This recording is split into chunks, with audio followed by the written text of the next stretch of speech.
What's up mga idol? So ngayon, panibagong tatuan at kagwapuan na naman tayo mga idols, no? So yun, no, shout out ni Boss Idol Joey na napakagwapo at ang galing maggupit, no? So shout out sa iyo idol.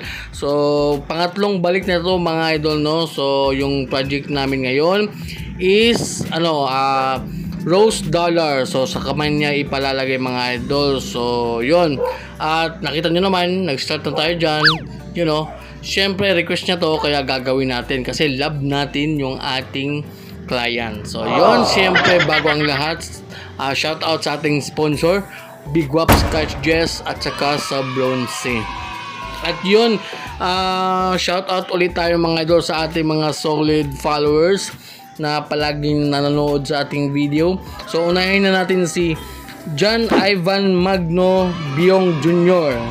Ang taas ng pangalan, no? So pa-shout out idol, shout out na kita idol, John Ivan Magno. At ni Youngs TV. Boss idol, pwede mamaray pa-flex ko sa ako page yung Youngs TV. Salamat idol. God bless you. Follow natin si Youngs TV mga idol. So you know, basta i-follow lang natin, support natin yung kanyang channel mga idol, Youngs TV. So shoutout sa iyo idol. At ni Clifford de la Cruz Dagumo, dol pa wash out imong silingan ra. Silingan, kapitbahay ko lang pala to mga idol, si idol Clifford de la Cruz Dagumo. Shoutout sa iyo idol. At yun lang muna yung ating shoutout mga idol kasi nga medyo may kilay yung ating video. So syempre balik tayo sa ating tatuan mga idol at nag-highlights na tayo dyan.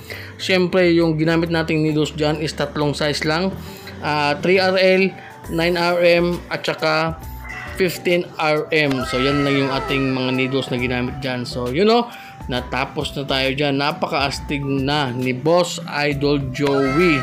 So you know, at mga idol, after ng after ng 4 hours mga idol, so ito yung aming final result. So 4 na oras yan mga idol, no? So you know, napaka-astig talaga mga idol. So ginamitan natin dyan ng advanced gray wash mga idol, no? Para kapag nag-heal siya mga idol is medyo luto siya. Medyo luto yung niya, yung dating. Yung tattoo nga yun. So yun mga idol, so maraming salamat kung umabot kayo hanggang dito. So don't forget to like, comment and share. At salamat ni Boss Idol Joey. So yun lang mga idol.